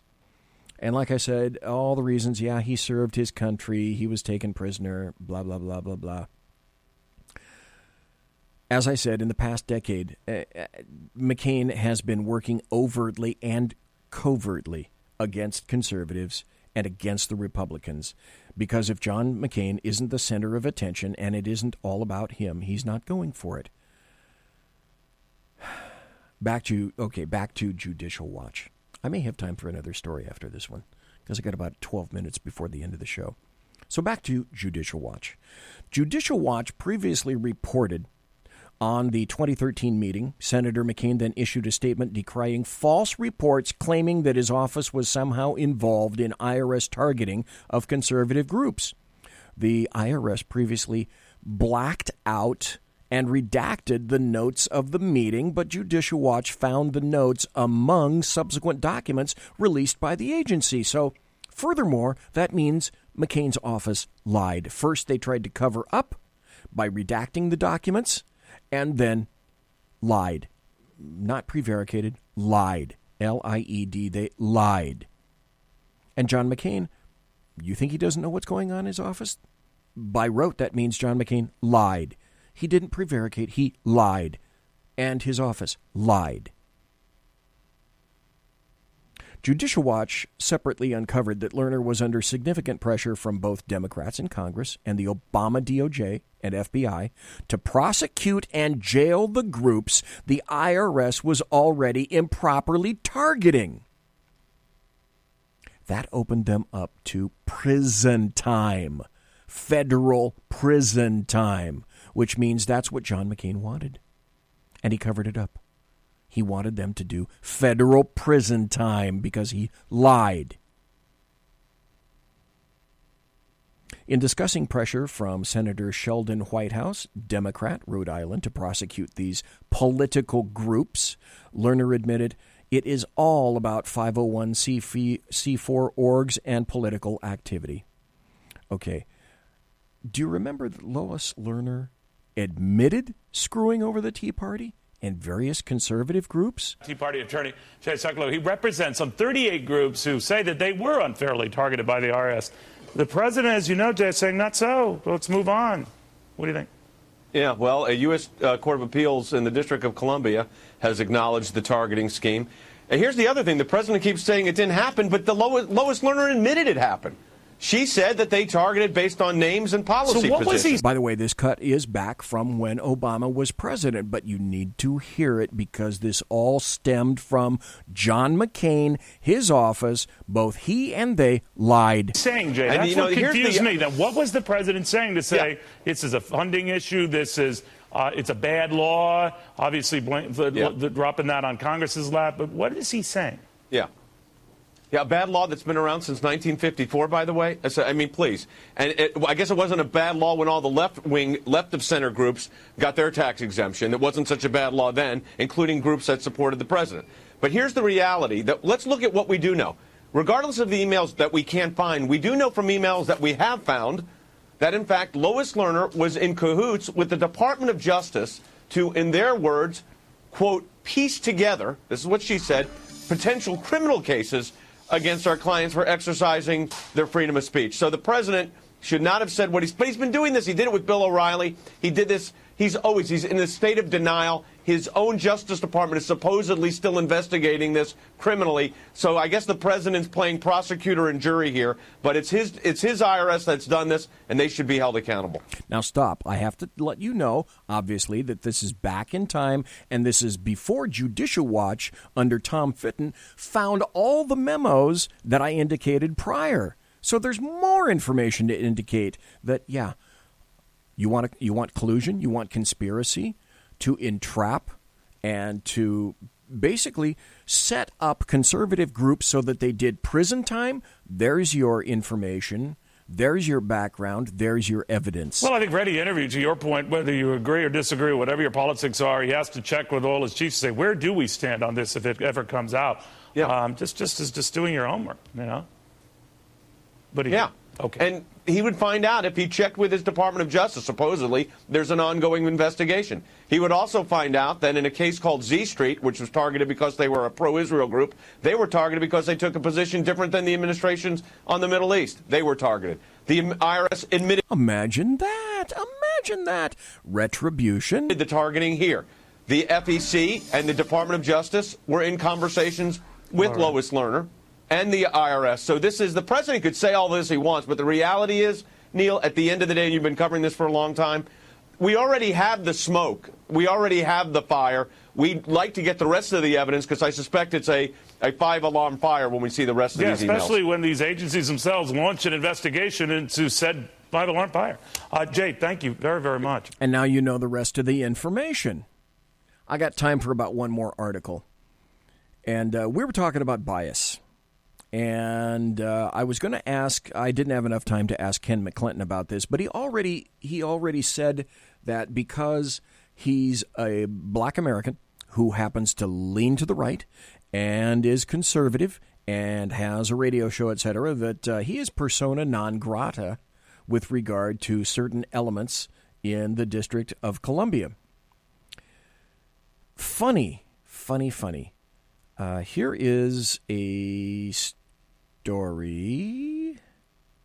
Here we go. This just happened, and I have the tweets to show you about this. Don't know if you heard, but does anybody remember what's that guy, Papa John Schnatter, who recently got kicked out of his very own business, the business he started when he somehow used an N-word and was phrasing what somebody had told him, and he repeated the N-word, and he gets kicked out of the very company that he created. So he loses a job, okay? So that's what happens in that regard. Now, don't know if you were aware, the New York Times just hired an individual who is Korean, I believe, a Korean female. And let me see if I can pull up the tweets. Okay, I have access to them. This is from a Washington article, and it says, New York Times defends newly hired opinion writer with history of anti-white tweets. Newspaper attributes racist blasts to frequent online harassment.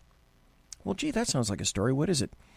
Apparently, it's tougher than it looks to find editorial writers without a history of racially charged tweets, judging from the recent experience of the New York Times. 6 months after giving the heave-ho to an opinion writer over her insensitive social media comments, the New York Times is standing by Sarah Jeong, its newly hired lead technology scribe on the editorial side, despite the racist skeletons in her Twitter feed. So I have a couple of examples. She wrote under the name of professional Twitter name. Hashtag cancel white people. Professional Twitter name.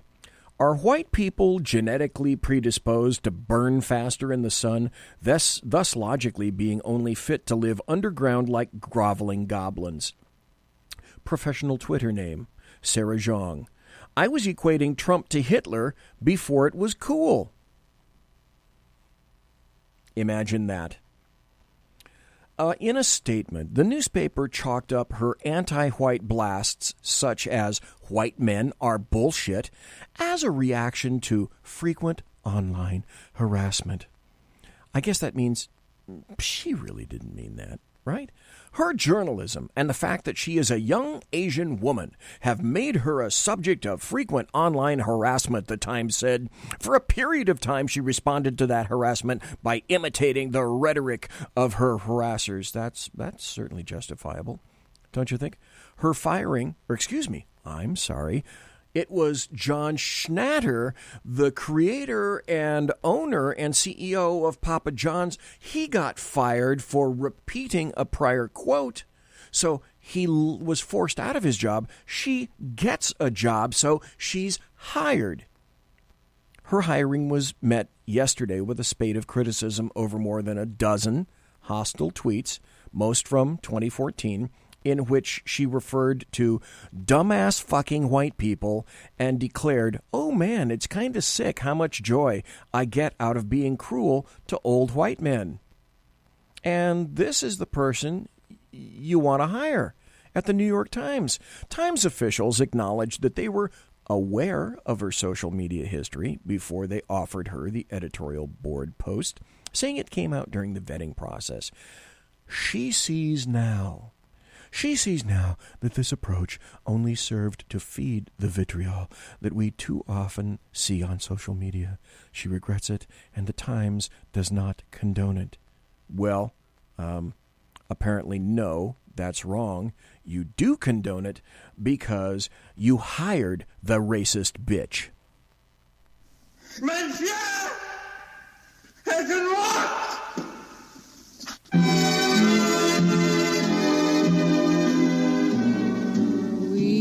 BZ, how evil and judgmental you are.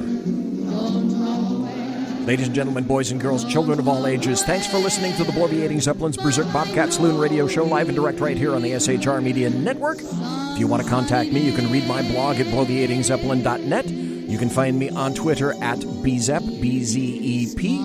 My original intro music is by Possessed Tranquility. You can find them at ReverbNation.com. Promotional consideration for tonight's show is by Lockheed Martin Skunk Works, by the Boeing Company. If it ain't Boeing, I ain't going.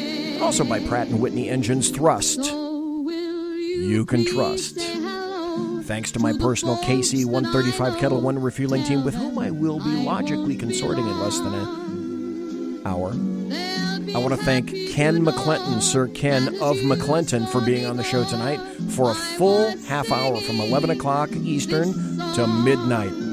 Thanks for that time, sir. I want to thank you for being in chat tonight. I want to thank you for listening to the show live, and I also want to thank you for listening to the podcast. Folks, you have a great weekend. God bless. Take care. You be safe.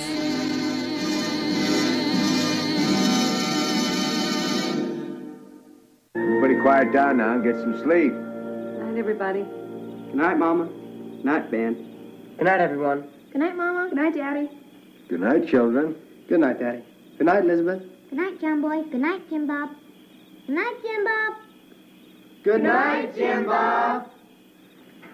What's going on? I was asleep. What's everybody doing? Good night, Jim Bob. Go to sleep.